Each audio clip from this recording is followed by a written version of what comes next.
our main topic this week here on Mastering Dungeons, we are going to talk about the best of Dragonlance, Shadow of the Dragon Queen. This is part of our continuing a look at the best of the 5e D&D hardcover adventures. And our travels now take us to the war-torn lands of Krynn. Woo! Love it. And while we're there, yeah, go ahead. Love it. No, this is an adventure that I think, we heard just recently. Dragonlance is back, right?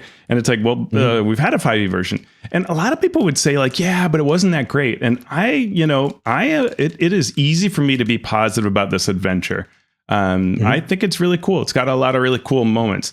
And so I'm excited to talk about it. It was fun to reread it. I had play tested it. There had been changes in play testing. So rereading it was actually kind of like, oh, okay. This is this way. Okay. That was fun. Yep. As a reminder, we are going to be positive about this adventure. We know that no adventure is perfect.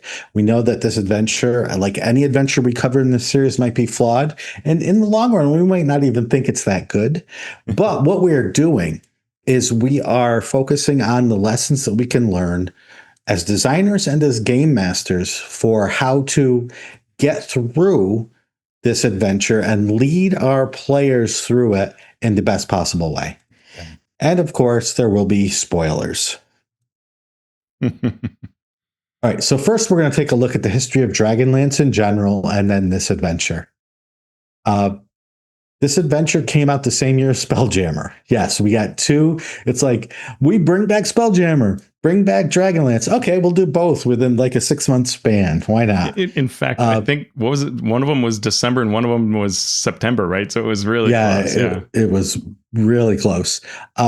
And this was a time when we know that sales of D&D was still rising, and it had been rising for many years.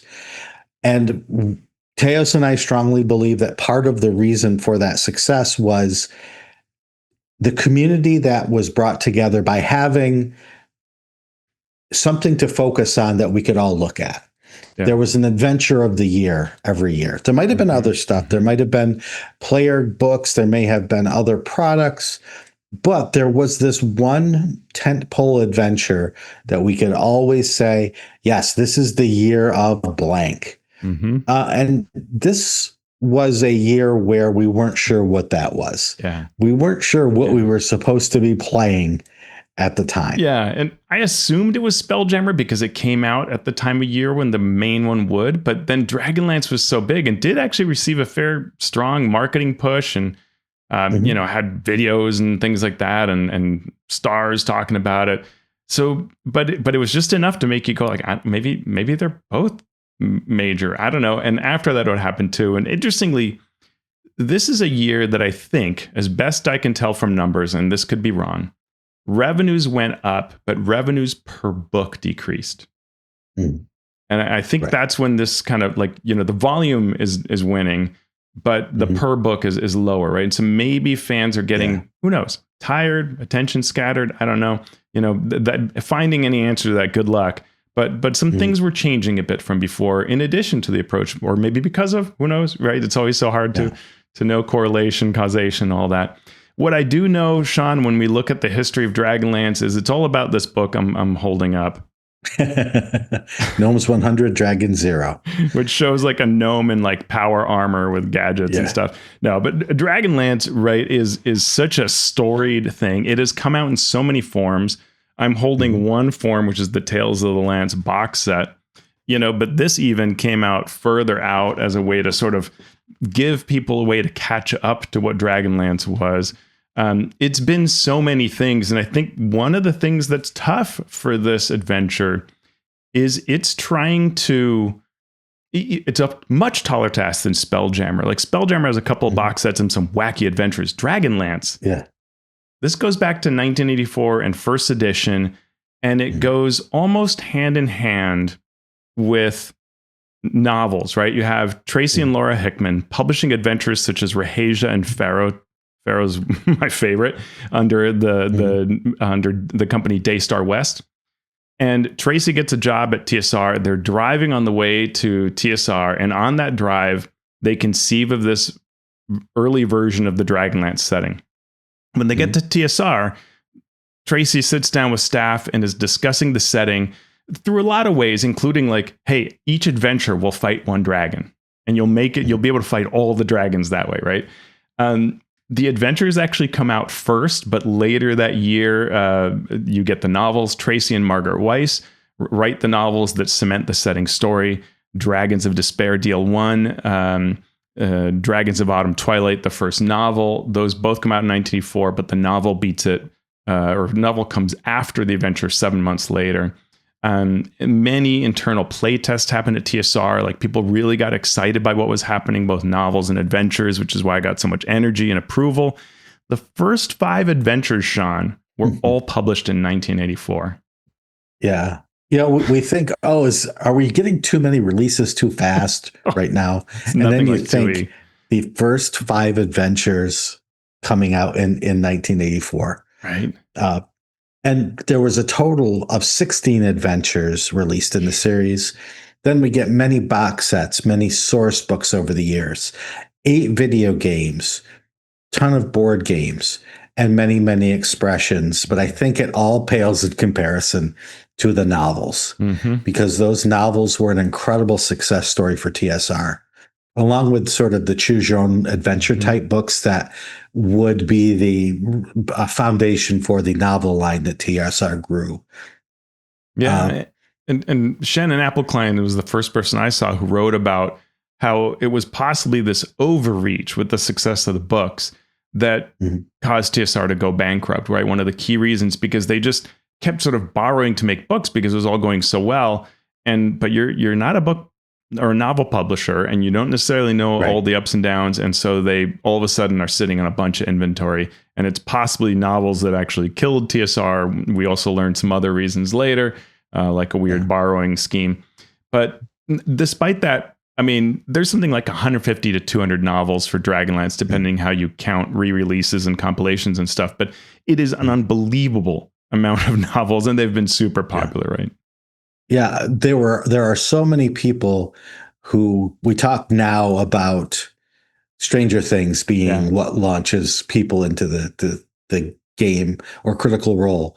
So many people came into D&D because they were at their local Walden Books, whatever bookstore back in the day in 1984, and they see these colorful paperbacks up on the wall. They're like, oh, this looks good. It's got a dragon and these people and these characters and poses. Oh, let me read this. Oh, this was very exciting. There's so much going on. Let me buy the next one and the next one and the next one. And that's like, wait a second, there's a game I can play too? Oh, well, let me get into that. So back in the day, Dragonlance brought in, the novels brought in just as many people to the game as we see these days with those other IPs and other means of income. And I think, like some of the novels back then, there were certainly wild, neat settings and stuff, but it's almost like de facto today that I expect when I pick up a fantasy novel today, it has here's how the magic works. Here's how the gods work. Here's the special wrinkle around, these 3 species, right? But back then, a lot of the stuff I read was actually pretty vanilla, right? They would have some wrinkles for sure, but a lot of it was sort of like, there are dragons, there are mages, there are blah, blah, blahs. And then it was just a story with those components.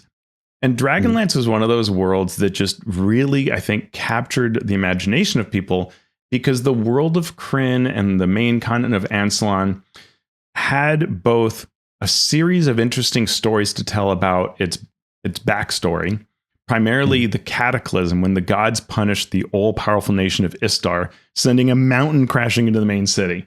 And everything about the world changes. And so the current era is dealing with the repercussions of that, and it's descended into myth. And even the time before that is just total myth legend, which there were gods walking the lands that have, if you even believe that, well, they abandoned us and they don't exist anymore. And there were dragons one time long ago, if you even believe that, right?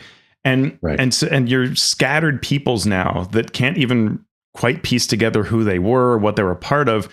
now in these different places. The terrain has changed and everything. So it gives it a newness that makes it very welcome to adventure in or read, because everybody's trying to figure out what's going on. And then you have this new threat, right, that just pulls it all together. And that's such a good basis for a setting.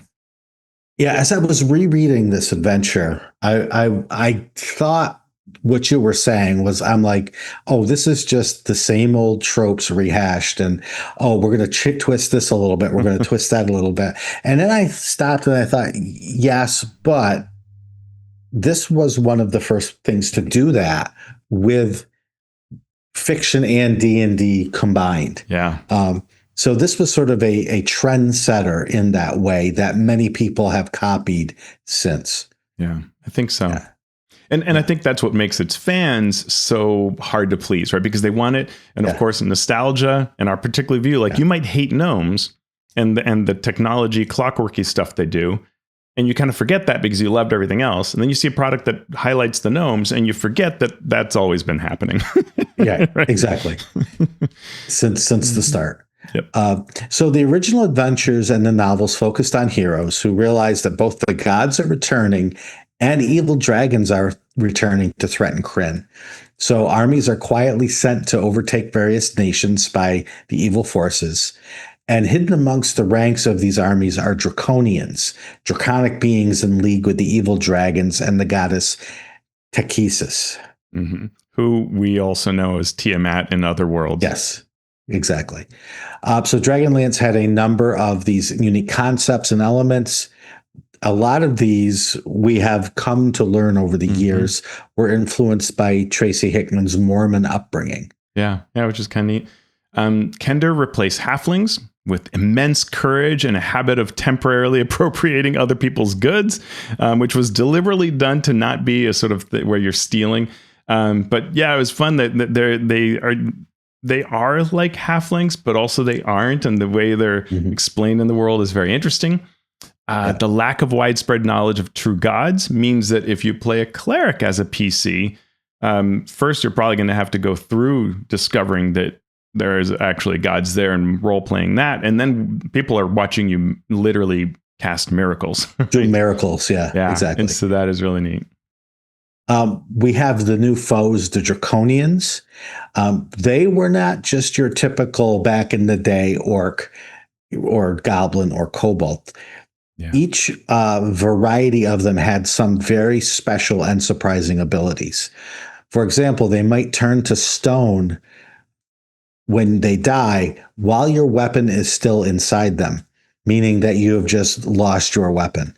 They might explode into a pool of acid, damaging you as you kill them. Right. This was new back then. And then over the years, it has, first of all, varied within the Dragonlance setting, and then it has become something that we see more and more in typical D&D settings. It was amazing in 2E. Like when I ran Dragonlance and, someone would stab a Draconian and it would turn to stone and possibly imprison their weapon, I was like, ha, ha, ha, ha. Especially back in those days with the way we DM'd with a little bit too much of gotchas. And the players just like, wait, what? What do I do? Or a pool of acid or whatever. Like it was just completely. And then they'd start learning, okay, this kind does this. So we got to, finish it with ranged weapons. Don't stand near that one. Only use ranged weapons on this. Right. Yeah. It was just, fun. Yeah. A lot of fun. Arcane magic is treated differently as well. It is very rare and carefully organized. Mages either wear white, red, or black, being aligned with good, neutral, or evil alignments. And people developing arcane talents must register and pass tests in order to wear one of the robes. These tests were conducted in the Tower of High Sorcery that might kill or change you as you take these tests. Anyone not registering or aligning with these groups is hunted down and killed. Yeah, and we could go on forever to talk about the Knights of Solamnia and any number of other groups and cities and so on. We're also, we only know but so much about Dragonlance, so forgive us, hardcore Dragonlance fans. We're doing our best.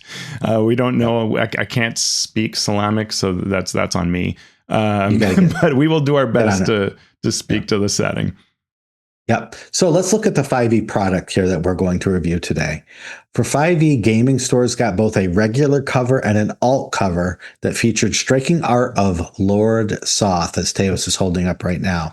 But there was more than one cover. There's the second. There was a board game that was made. Do you have the board game? Teos is holding up the board game called Warriors of Krynn. This was something unique for 5e because this adventure is all about war. So the adventure was sold several ways, including as a bundled book with a slightly different foil cover and a DM screen, and with the board game. The board game did not get great reviews, and I can say, playing it a couple of times, I can understand why.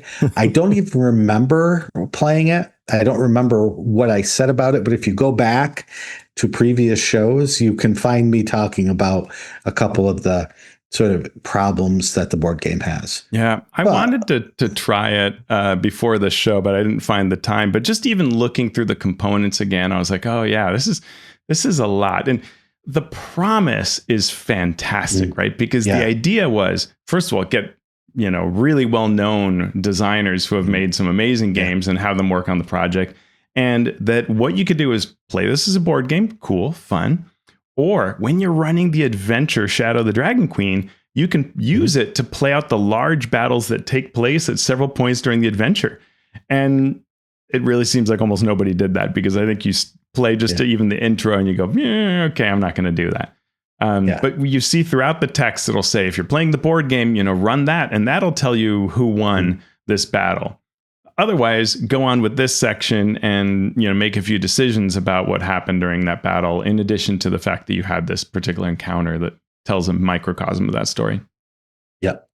We also had, of course, minis. Wizards released a digital-only monster supplement like the Spelljammer one called Monsters Compendium Volume 2, Dragonlance Creatures, which contained 11 different monsters. Yeah, and I can see on the already miniature showed side, off one of the minis. Yeah, I was gonna talk about the minis, and I forgot to keep doing the show notes. But we get things like the mechanical dragon that the army uses. We have things like the Stani drone that looks very computery. Any number of cool draconians and the evil army members, and Lord Soth, and there were a lot of different versions. There was the blind sets you could buy. There were packs of like army minis that you could get that would have like 5 or so. There were dragons that have riders, and you can take the rider off of it and then stand them upright in addition to being on that saddle. Really, really amazing. And so you can get some really cool minis from that set, particularly if you want things like Draconians and Kender, right? Then that's the setting to get for it. Overall, I thought it was a very good set with some really neat creatures.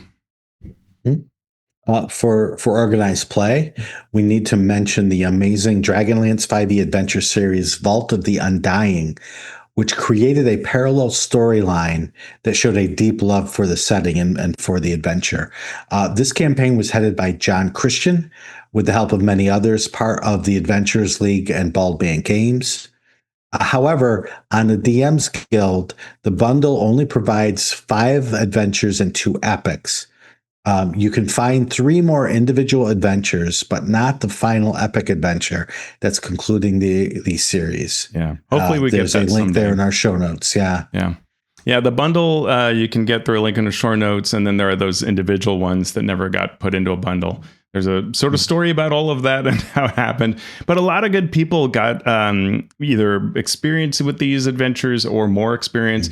Zach Goins ran a ton. The amazing Rich Lescaflair did layout. Any number of great people worked on these, and they were really a really fun series. What I particularly liked, John has a deep love for this setting, but I really loved it. Took a slower, longer time to tell the story of things like you finding the gods, you being part of the army, you seeing how people interact with these various components of the setting. And so it's a nice way. In fact, I'd almost say like it's worth looking at a couple of those first early adventures.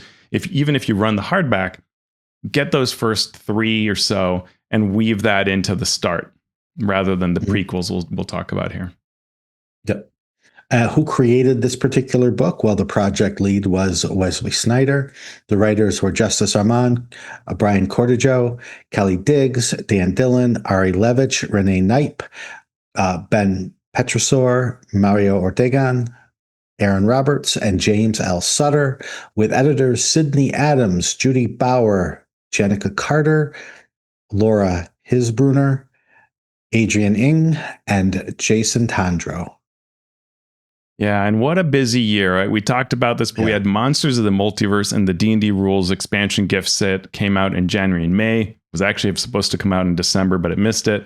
Critical Role Call of the Netherdeep came out in May. Journeys Through the Radiant Citadel in July. Campaign Case, 2 of them came out in July and August. Spelljammer in August.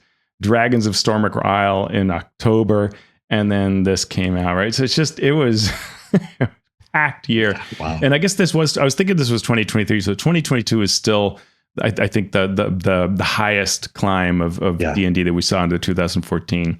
After this is when we sort of, I think it's the books start to collectively still make a lot of money, but it feels like individual releases seem to sell less. Okay. So let's take a look at the premise and the approach for Shadow of the Dragon Queen. It's adventure in a single book, but it tries to do a lot. It's got to bring back the Dragonlance setting for 5e. It's got to teach the reader about the lore, the unique aspects, and more.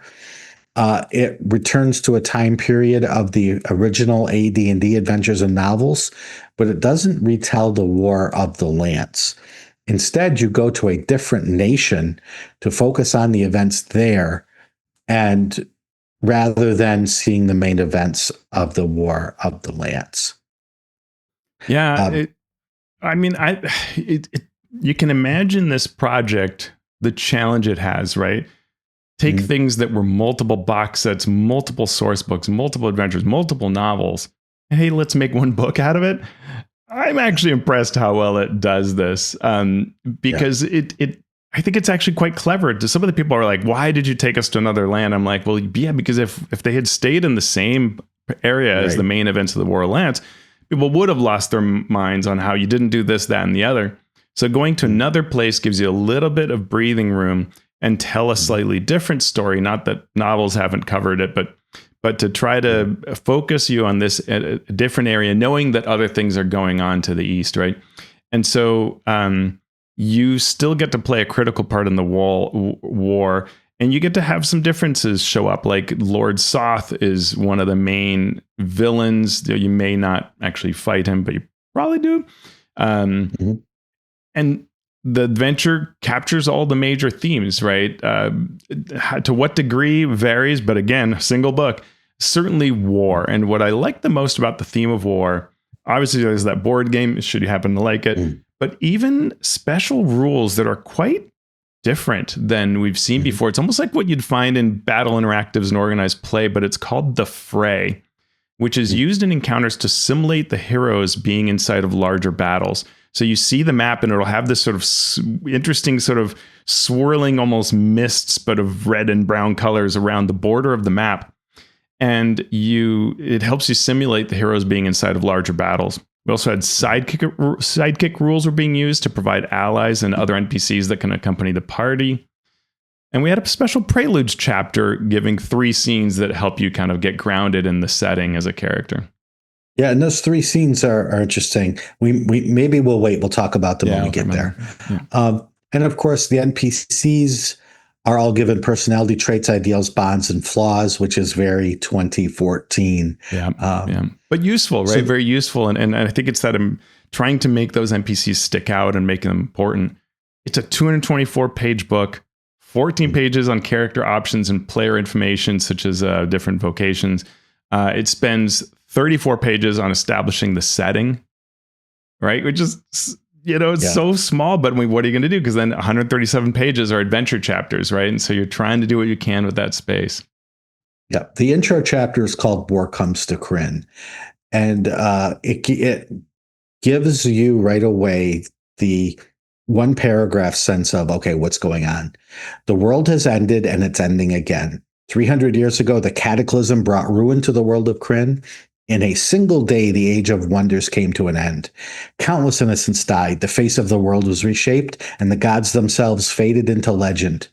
Through ages of struggle, the people of Krynn survived, but the world isn't what it was.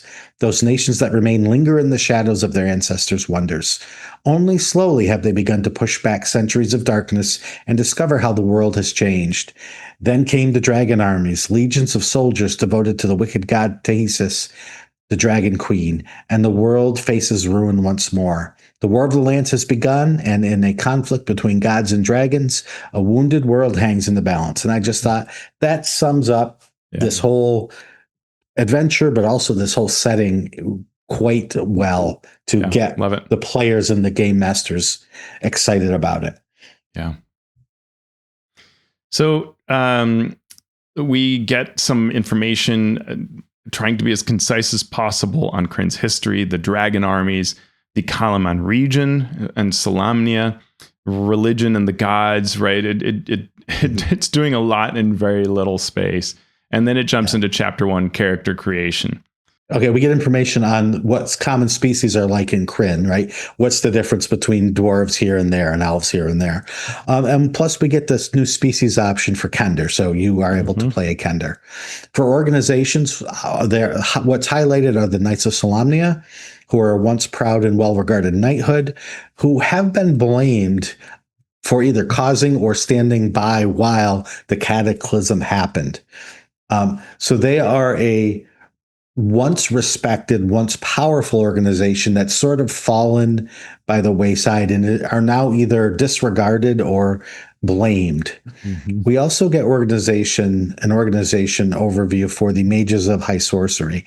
As we talked before, you need to be registered as an arcane caster. So we need to know what groups we are going to belong to if we are going to be magic wielding or arcane magic wielding characters.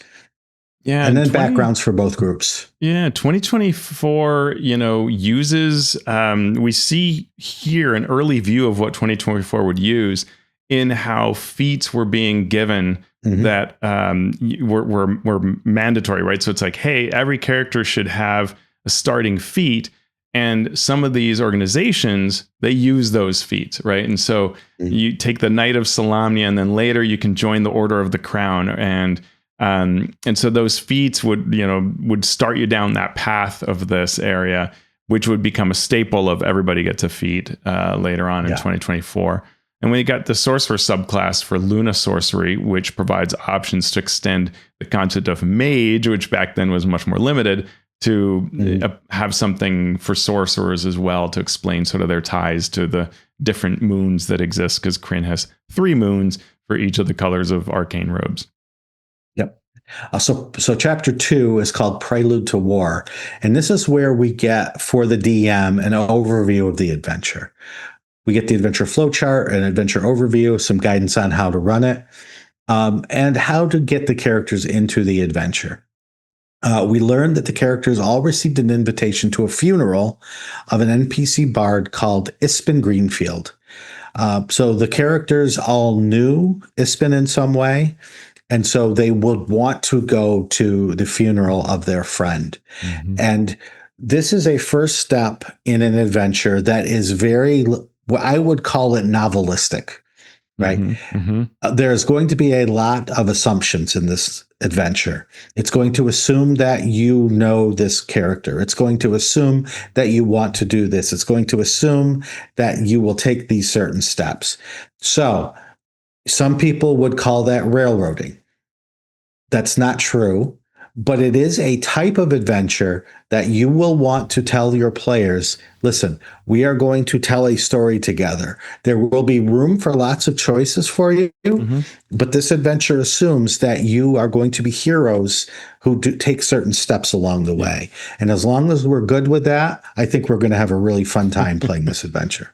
Yeah. And I like that, honestly, care is being taken and time within the precious words of this adventure to, in many ways, try to appeal to the players and their characters by setting up, not just saying like, hey, you're here for this funeral, as many things do, but and tell me how you knew Ispin, and preparing you for later that you might give a speech at the funeral or say some words, and that you might then relate to other friends that Ispin had that are in the adventure, and create these ties also with Ispin's town. Like, he chose to go to this place called Vogler. So, you should maybe care about it too. That is a nice construction that's taking place in this adventure to link you to it. And yeah, you can choose to bounce off of it, but well, all adventures have some amount of like, we're all going to agree that we're going to go on this adventure, right? For sure. And the chapter also provides some key Dragonlance experiences in the form of encounters that are supposed to take place before you get to town. The three are called Broken Silence, Eye in the Sky, and Scales of War. Broken Silence is basically there to teach the players about the gods and about their characters if they're divine casters. And it heralds the gods' return and provides the characters a better understanding of their power as it relates to these gods who have been missing for centuries. Eye in the Sky sets the characters on a path to become members of mages of high sorcery.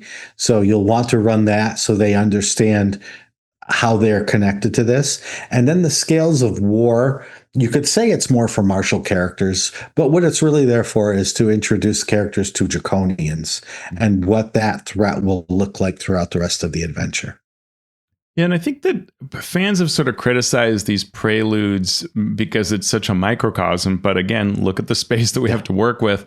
And so having a really slow build or having repeating cases where people react to the miracles you cast would just eat up a lot of space. And it would be hard to account for, when exactly our PC is going to cast spells in the middle of, a setting. And so it's trying to, I think, do that work up front so that the DM can improvise other pieces they need, and the players can highlight that too, right? If you remember that arcane magic is kind of rare and a spectacle, and we know about this big test that might be coming on, now you're in a position to play that, both of you. And I think that's what it's trying to do and what's hoping will happen, versus spending the time throughout all these different places. Could the preludes make me happier? Absolutely. But also, boy, these happen in just a couple of pages, and that's sort of a small miracle of design. So. Yeah. I mean, if we were talking not about this adventure, but about world building, what would be our main point? Our main point is deliver the lore of the world through things that the characters do. Yeah. And that's exactly what these preludes do. Yeah. It does it for you. So you don't have to find a way to do it yourself, or, God forbid, forget to do it and just start reading a page or 10 pages or 100 pages from a novel or a box set from second edition or something. Right? And I think what it's also doing is freeing up the rest of the adventure to be a little more random. Choose from this table which things they encounter, versus having to say, and now they'll encounter this thing because it's a scene about gods, or this thing, Right. It frees you up to be a little more random in the rest of it, which makes up for what would otherwise be seen as a linear nature, I think, is what it's trying to do. So I get the design and what I like what it's trying to do. Yeah. And it gets you to second level. So you can go to chapter 3, which is called When Home Burns. So the characters will be second level as they start this chapter. They will advance to third mid-chapter and fourth at the end of the chapter. In this chapter, the characters arrive in Vogler, and they have time to learn a little bit about the place. Encounters will introduce several NPCs and set the stage for later events, particularly the the Kingfisher Festival, which celebrates remembering when a small Solemnian army defeated Istaran forces at this site before the Cataclysm. We get introduced to a Solemnic knight and her squire. We get introduced to the mayor of the town, a noble family who are sort of the sniveling villains or mini villains of this particular part.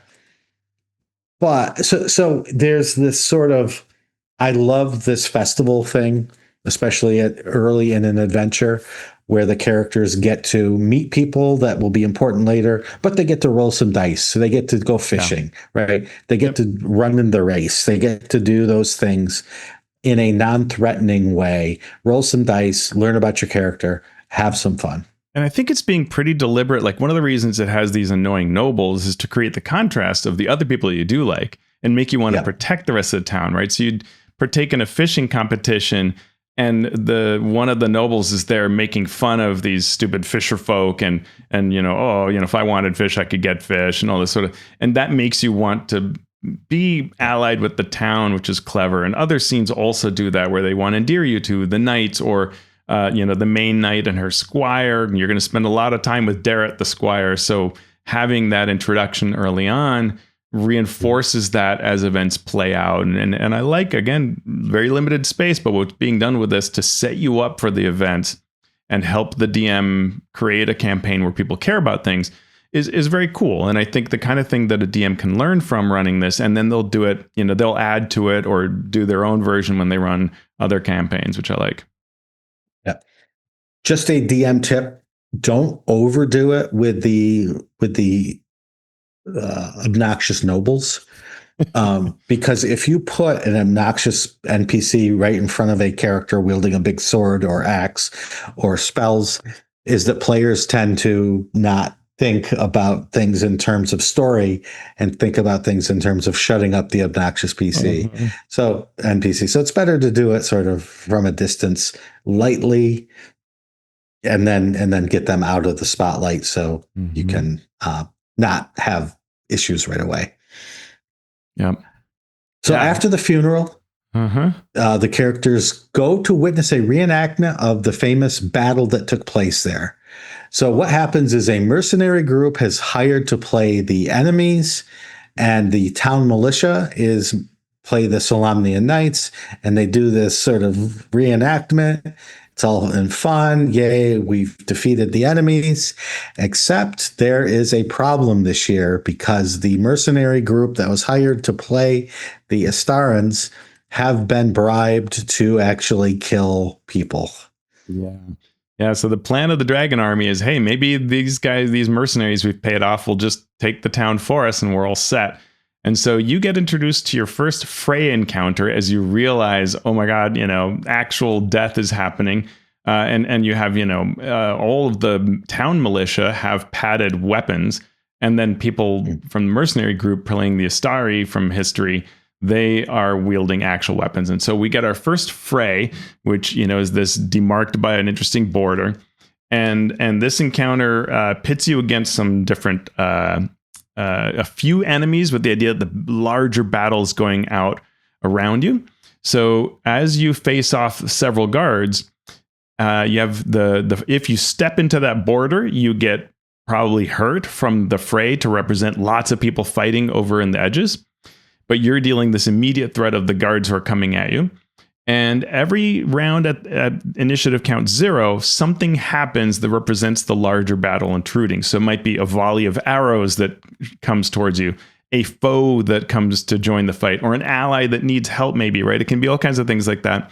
I really like this design. I thought this is a really fun concept here.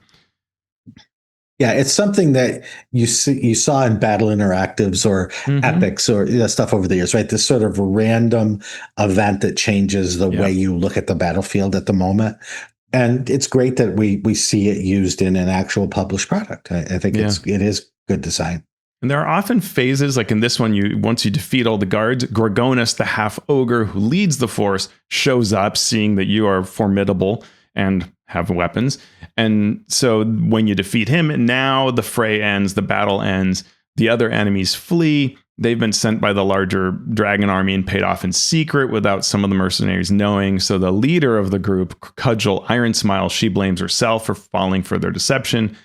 She heads back to check on whether she has any people who remain that are loyal in the mercenary camp, because not everybody came here. You go to Vogler. You talk to the mayor and everybody else. You interrogate a captured guard. And I like there are a lot of interrogation scenes suggested, but they all come with no violence, or at least the first ones really state it clearly to kind of set up that expectation that, none of the NPCs will tolerate that, but that you can question them and learn from them. And so that encourages the characters, I think, to in later scenes get a lot of information by grabbing someone who would know, right? Sparing someone's life, perhaps. And so they can learn the mercenaries' plan, that they were paid off by enigmatic hooded humanoids. Mhm. And Shawn, they probably scout out the area that the mercenaries talk Yeah. about, and they find a large army is camped nearby. Yeah. So at this point, whether it's through scouting and through interrogation, you learn that there's an army nearby. So the next day, an emissary of the dragon, a red dragon army, approaches and commands the town to surrender, or a quarter of their army, or they will die. The heroes can then discuss what to do. The adventure balances allowing player ideas or having NPCs provide ideas if the heroes don't come up with it. So it does give some agency to the players to do the things that you expect to be done. Yeah. But if they try something way out there and wacky, you can say, that's probably taking on the whole Red Dragon armor by yourself. Probably not the best idea. Yeah. The mayor How tells you about not we to do this instead? Yeah. Yeah, exactly. And the knight, like it'll say something like, the knight of Solamnia, she, will listen to what the players say. And then if they didn't bring this up, she'll recommend this. And if they need help, she'll come up with this. And that's kind of a nice way to do it. Mm-hmm. The idea then is for the characters to take some smaller missions to make the situation the best it can be. So there's a group of enemy sentries on a cliff, so the characters could sneak up on them, or use the gnomish gnome flinger device to catapult themselves up to the cliff. And then this allows Cudgel to bring loyal mercenaries closer to town, so the town can be evacuated safely. Yeah, it's a fun way to set it up. I think that this all works for me. And then what ends up happening is now the invasion's going to happen. So Becklin, the knight of Solamnia, who's there, she heads off with Cudgel, the mercenary leader, and they join the mercenaries. Now that you've prevented the spotters that you just took out from seeing them do that, they can go out there, grab the mercenary group that remains, and come back to town ready to intercept the dragon army. And that works. When the dragon army comes, it splits into two, half fighting the mercenaries, half coming to town. And you, meanwhile, are helping everybody evacuate. And so we get a number of invasion encounters. And this is a technique used throughout the adventure where we get a number of suggested encounters and sort of recommendation of, like, hey, run a couple, run more if you want. Whenever you're ready, go to the next phase. And so it can be everything from a gliding draconian assassin to a cat that clings to a PC for the entire battle, which I thought was very hilarious. And one of the benefits of doing this, it does take a little bit more work on the part of the DM to figure out what to run. But it also gives the DM options if the players come up with some plan that's a little different. You can say, all right, what of these encounters makes the most sense based on what they're trying that the adventure didn't? Okay, yeah, let's run this encounter for that. Yeah, love it. Mm-hmm. Then the army attacks in earnest. And seems like they have a dragon, but it's actually not a dragon. It's a gnomish device called a boiler drac. And then we get our second fray battle with similar rules for the outside edge and special battlefield events. And hopefully the characters are allowed to destroy or are able to destroy the boiler drac, and then face an armored ogre called Fewmaster Golgag and two Baz Draconians. If the heroes can reach the docks, they can get onto the boat as everyone is heading out of town. It's a pretty epic scene. If you think about this, there's a dragon. Oh my God, what a dragon, legendary. Okay, it's a machine. All right, they don't actually have dragons. Okay, we're all right. Yeah. Later we'll see where that goes. And then facing this tough ogre, like that's pretty epic. The escape on the docks, you're on the last boat leaving and you get in with the mayor and a couple of other people. And then there's a really interesting piece here, which says to the DM sort of like, hey, who do you want to show up at the end here? And what do you want the result of the previous battle from the mercenaries where the PCs were not? What do you want that to be? And you can play the board game and find out and say, well, that's, we've decided collectively by the players playing the board game, here's what happened. Or you can say, Cudgel's lieutenant, the mercenary Jaev, is a spy who killed Becklin. That's why he's carrying her helmet. Or He's an ally loyal to her who saw her get captured and came to let you know and was able to, grab her helmet. You might have also been given the Selamic armor from Becklin to give to her squire Darrett. So one of the ideas that's being pushed here is you will kind of take Darrett under your wing, but later he'll actually become a leader and wear that armor and sort of practice the lessons given to him by Becklin. But you can decide whether Becklin survives. Maybe she escapes, or maybe you devise a way that they can get her back. Same thing with Cudgel. You can decide whether Cudgel's alive or not. The sort of default is that she'll show up later. But in the end, you're on this boat heading to Kalaman, the capital of Solamnia, seeking some amount of aid from the capital. Yep. So at 4th level, they start chapter 4. They will advance to 5th level midway and then 6th level at the end. But first, we get a brief gazetteer of Kalaman, map of the city, so you can see where you're going to be running some of this game. The PCs and the survivors land outside the city, and there are scenes showing the hardship of the refugees. The PCs realize Lord Baccharis and his son, the irritating nobles, are missing because they've gone to demand Kalaman's leaders provide aid. The heroes are asked to head there quickly and talk their way into a council meeting that's already in progress. The Baccarises are, of course, putting their interests first ahead of the village. Kalaman's leader, Governor Miat, and Marshal Vendry share that there have been other attacks on other towns. The Vogler is the largest and the only one so far with this many survivors. So they can provide Vogler's survivors with shelter in exchange for the PCs reporting to Marshal Vendry, and at least one of them swearing loyalty, but also receiving a title, free lodging, and an emblem of rank. And Darrett, Squire, that we talked about, will also join. Yeah, it's an interesting concept, right? Sort of like, yeah, we'll help you, but one of you must pledge and to us. Mm-hmm. But it's a clever way that the adventure finds at various places to, I think, convincingly hook you to what's happening, right? Mm-hmm. And you could say that that's being led, but boy, there are adventures that truly just assume you're going to do a thing with no motivation whatsoever. That is when you really go from largely linear to a railroad, right? Because whatever you want to do, well, no, here's what you must do. Why? I don't know. And old Dragonlance adventures are guilty of this. We reviewed one that did a lot of this. For sure. But here, they're really saying like, hey, you've come to us for aid. We're the logical place you'd come to. And, you're asking for our resources and all this. We'll do this, but we want your loyalty too. We need you help. Mm-hmm. You guys are the ones you're the only, like we've heard of various other places getting attacked. You're the only ones to come back and come with all these people. So you clearly know what you're doing. We want you on our side and working for us. Yeah. And that makes sense. And you also get to do some other things in town. Like if you have a mage that wants to join the Mages of High Sorcery, there's an NPC here who you have a scroll for. The alignment and what you did with that scroll, whether you peeked at it or not, determines the robes that you're kind of flagged for in future encounters. And the mage sort of says, gee, with everything that's going on, I don't know that we're going to have a test of High Sorcerer anytime soon, but I'll provisionally allow you to be a member and cast spells. And, maybe someday after the war is over, you can get that test, which is kind of a fun way to do that. More on that later. But you then you tour the castle Kalaman, and Darrett is now an envoy serving Marshal Vendry. And we get a bunch of missions to go and sort of prove that you're part of this army, but also to start building up the expectation that, hey, the dragon army's coming here and they're going to attack Kalaman.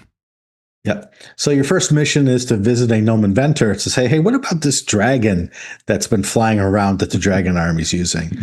And you can have a table of encounters to deal with what they see as they travel. Mm-hmm. And they arrive to find this inventor being attacked by goblins and a hobgoblin leader.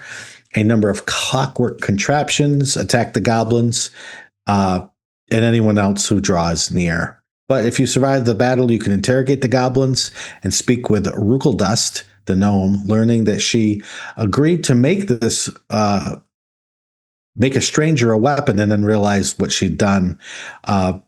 She never finished the weapon, instead building Fargab, which allows communication across distances. Yeah. So now we've got gnomish inventions used for communication. Famous gnomish humor. And Yep. there are then a bunch of other missions. You can ambush the enemy, break a draconian road blockade, rescue captured scouts.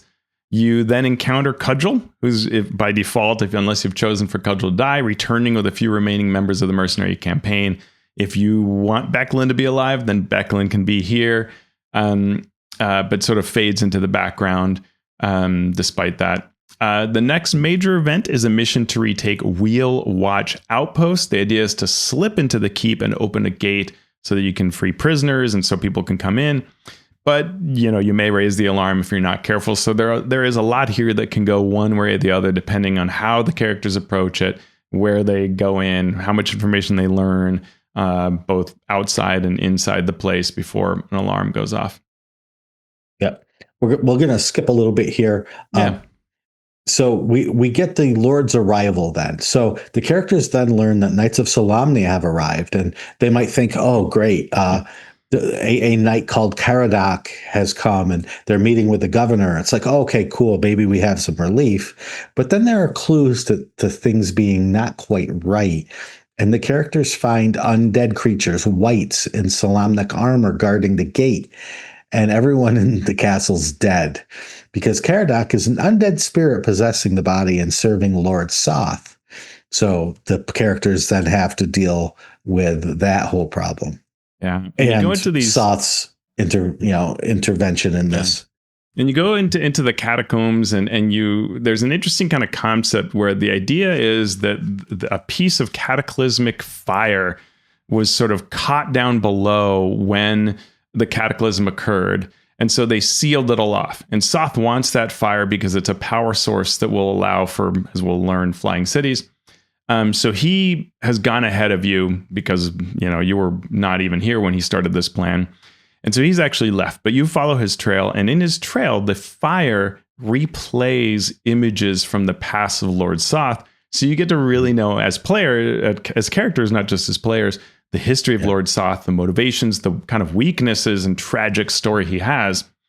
And you have a number of fun, like white encounters. You can get some cool magic, talk to spirits that can answer questions. And at the end, realize that Soth is doing something nefarious, has gotten away with this important blazing cataclysmic flames. But for some reason, he's gone to these northern wastes. And you just know as adventurers, like, that's no good. Like, whatever that's going on, that has to be just as important as this army coming to attack Kalaman.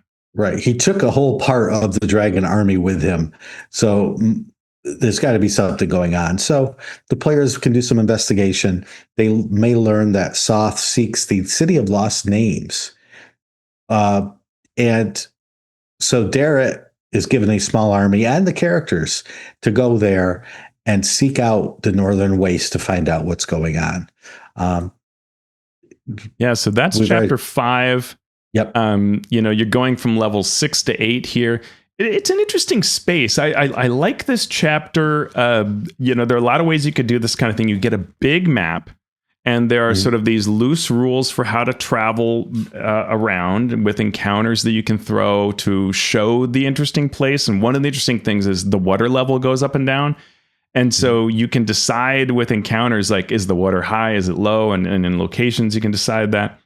And then at each of the named locations, there are various peoples you meet and things that are going on. And there are a number of sort of overlapping things going on. There's a wizard who's searching for elven power for a bunch of elves who will not like you if you meet them. But that one wizard, Dalamar, will help you. There are sea elves. There are a lot of things from the setting. And so they're giving you these little tastes of Dragonlance life. While having, that if you go to location A before B, well, then you'll have this information. But if you go B before A, you'll have this other. Eventually, Dalamar will help you find the Lost City. There are some other ways that can happen too, but that's the most likely thing as you sort of broker a deal with him, even though the rest of the uppity elves don't want to help you. And you'll probably face some of the army and other kind of things like that. So there are a lot of nice overlapping themes. In fact, the army camp Carrion Clay has a black dragon in it. So this is likely the first time they see an actual dragon. The dragon is so like, dude, I'm a dragon, that it literally will breathe once and just go, everybody finish these off. There's some intruders, and just walk off because you can't kill the black dragon. It's too powerful. Yeah. So that's chapter 5. Chapter 6 gets us into the City of Lost Names. Yeah. So there are tunnels leading into the city. So you go through the dangers. At this point, the test of high sorcery can be done for anyone seeking to join the order. The test involves a vision of Oniria as a, sorry, I pronounced that wrong. Oniari as the flying city it was once a flying city that has been destroyed. And the PCs could then enter the city, explore it. This looks like again, just purposeful design, right? Like, you get this test of high sorcery. What is the test? The test is seeing the past of the place you're about to go to, right? Which is the ruin of fallen Onyari, this flying city. The reason it flew was because the magic was a graveyard of dragon bones underneath the city. That's what allowed it to levitate. So when the dragons found out, they destroyed it. So you see dragons attacking the city as part of your test, and you have to decide what you do. And depending on the color of your robe, the test is a little different. It's doing a lot that I think is really cool. And again, like when it comes to you and I look at adventures, like, we want to know as DM, can we take this and work with it? And I think there's a lot of yes here. Like, even if something isn't quite the way you like it, there's a lot to do here. And the purposeful design is, hey, they just got a glimpse of the city. Now they'll get to emerge from this passageway into the city itself and see the destroyed version of what they saw in that vision. I think that's really well done. Like, that's really cool. Yeah. So there are several city sites and counters that the DM can add. You could interrogate captives along the way to learn what the army plans to do as they explore. There's a bastion of Tekesis, heavily guarded by Lord Soth's troops, an occupied mansion, a temple of Paladine, aka Bahamut. Threshold of the Heavens is a tower that controls the city's flight, and you can see examples of former Istari magic, which feels to someone who doesn't know like high technology. Yeah, for sure. Yeah, this chapter I think has a lot going on in what feels like an even bigger space. It almost feels like this could have been an adventure book in itself because it's an enormous place. And you really are supposed to just focus on a couple of these places and do the information gathering to go, okay, we kind of are going to go to these two. Like, we're going to go to the occupied mansion, learn what we need to do, go to the Temple of the Paladine, hopefully get a Dragonlance. If we brought with us the small remnant of one we found in the catacombs under Kalaman. And then we're going to go to the Threshold of Heavens, which is this tower that controlled the flight, where there are, Istari drones and other weird things. And we can then, it's sort of interesting because you don't quite do it, but it's like, there is a you might find a mage who tells you information and sort of agrees, like, I'll betray Belephion, the fanatical worship of the Dragon Queen up above, which, surprise, when you get there, looks like a priest, turns into a blue dragon. Young, at least, but you now face that. The throne in that room is the helm for the Flying Citadel. And though Belephion has tried to raise the city, the ritual didn't quite work, so the city is actually breaking apart. Yeah. So it's sort of like you can do some things, but you don't quite actually do it because it's going to fall apart anyway. And when you look out, you see Lord Soth has managed to lift the Bastion of Tekesis as a flying citadel by using those flames that he got from underneath Kalaman. That does feel a little forced to me. So you got to figure out how you're going to do that as a DM when you're looking this out. Meanwhile, the whole time, the reason you were able to get in this place is because the armies are clashing, pulling any of the defenses that were outside this entrance into that battle. So one of the board game battles simulates the battle between those two armies. Once the city falls, the dragon army retreats because they're like, wait, what happened? And so you now have a reason to come back and meet with the Darret and the others from the army.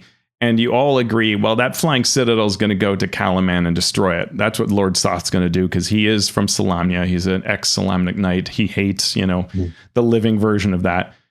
And so, though the city of lost names is no longer there, Soth's flying citadel is a problem. And so, in chapter 7, we're 10th level. We're going to be 11th at the end. This is the end of it. And we are going to race to get back to the city. Somewhat hilariously, your allies, like Darrett and this other guy, are going to find Dragonels, scout out the flying city, learn that there are tunnels underneath, come back and tell you and say, hey, why don't you come to where we put our Dragonels so that you can get into there while we go back and fight in the battle. It's a little, there's some strings there you got to work with. Right. That's what I mean about being novelistic, right? It makes these assumptions. It knows it needs to get you from point A to point B. Yeah. And so it's going to pull the strings necessary to do so. And as long as your players are cool with that and understand that the best part of their story is there, and you just did a little bit of hand waving to get them there, then everybody will be okay. Yeah. Yeah, it feels like this adventure gets a little rushed at the end in its the tissue and the explanations, but it is very epic, right? What's going on is you can imagine the movie or the novel of it with that flying citadel. Lord Soth is as its helm. It's coming for Kalaman. You know, this place that at least one of you has sworn fealty to, and have all the Vogler refugees there, right? So you've got to find a way in, and your allies have pointed out, hey, there's some tunnels that are woven in the underground of this underneath the temple. So if you can get in that way, you won't have to face all the defenses that are, you know, the dragons and everything else up top. So you're going to do that. You're going to try to get under there. And there are a few other things that go on. Lord Bracaris does some nonsense again and some other missions and stuff. But the Battle of Kalaman, you're going to have a little bit of defense of the wall.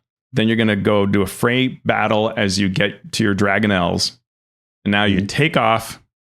In the sky, you will face Red Ruin, the ace rider, very fighter pilot, World War II kind of thing. The ace rider of the enemy. And of course, Bracaris the Younger, because that a-hole, of course, got himself a dragon, is going to come at you. So you got to take those two down. And then you can get into the understory and travel what is a quite wacky, epic feeling, very novel movie feeling location and underneath this citadel. Yeah, and you can win by doing one of three things, right? You can either destroy Soth, you can discover the Mirror of Reflected Pasts, because that will paralyze Soth and halt his progress with the Citadel, or destroy the helm that allows this to fly. Yeah, and chances are you'll end up confronting Soth, which is pretty darn epic. And it is possible, but you probably have the mirror because someone in the understory probably told you about that. So if you're able to paralyze them, well, that's a big part of it. And now you can take that out. And so if this, you'll probably meet Caradoc, who's in a new body, and, deal with him and so on. There's a former knight who you get to fight, Worstern Krynn, a former knight of Soth's. So there's some nice, pleasing battles here that you can have, as well as talking and everything.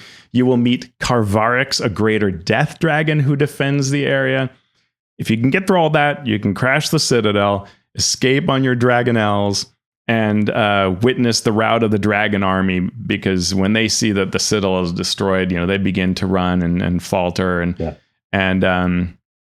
And then what this adventure does, rather than just give you an immediate victory, it does something interesting, which is to tie it into the larger events going on in Krynn.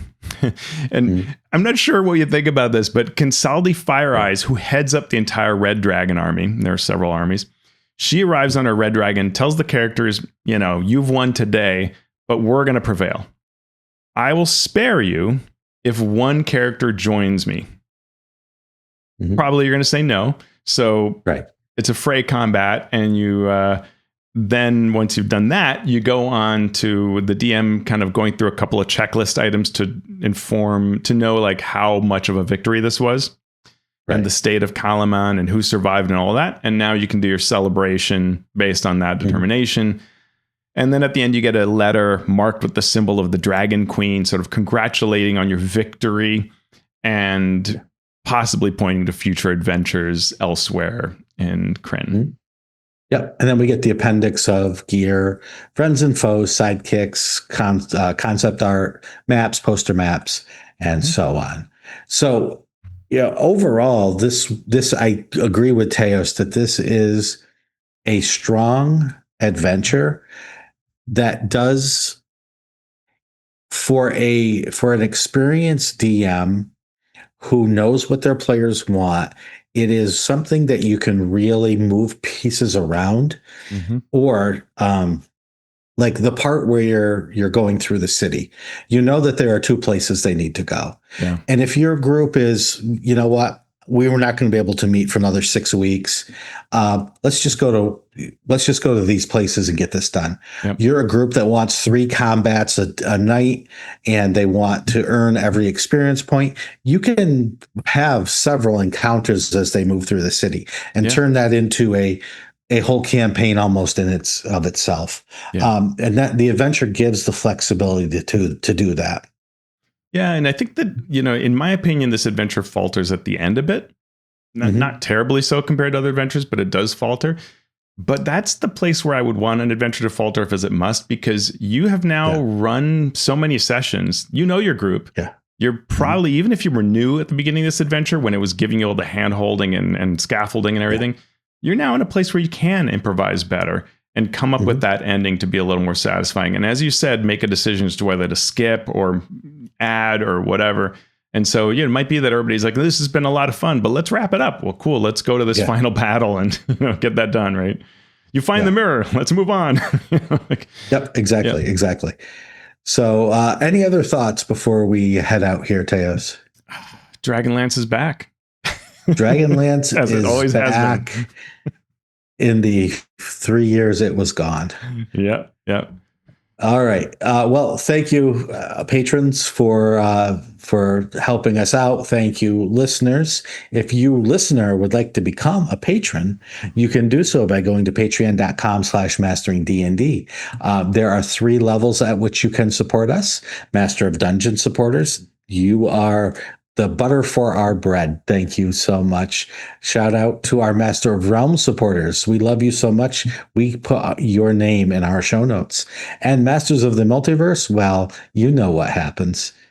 Agile Monk of Fantasy Companion Workshops, Keith Ammon of The Monsters Know What They're Doing, Lou Anders of Lazy Wolf Studios, Craig Bailey, Rudy Chainsaw Basso, David Bastianson, Derek the Bearded GM, Steve Bissonette, Merrick Blackman, Boast John from Duality Press, Calvin Bridges of Alos, Robo Ballon, Kevin Criswell, Dead Inertia DM, Evil John, Evan at Nimbleco, Kevin Davis, Andy Edmonds at nerddronomicon.com, James Fisher, Scott Fitzgerald Gray at Insane Angel Studios, Ted and Guyana of Frog Helmet Games, Ben Heisler and Paige Lightman, Simon the Hunter, Shawn Hurst, Hyperlexic, the John T. Mantis TTRPG Podcast, Mark and Mary's Gaming Compound, The Mighty Jerd, Jordan of Season of War, JR of The Twilight Perspective, JT Evans, Brian King, Jim Klingler, Gail Kiermandy, Schwill from Maine, Leftria, Chad Lunch, Paul Mata, The Mathemagician, Jaren from Mathis Arcanum, Eric Mengi, Anna B. Meyer of Fantasy Cartography,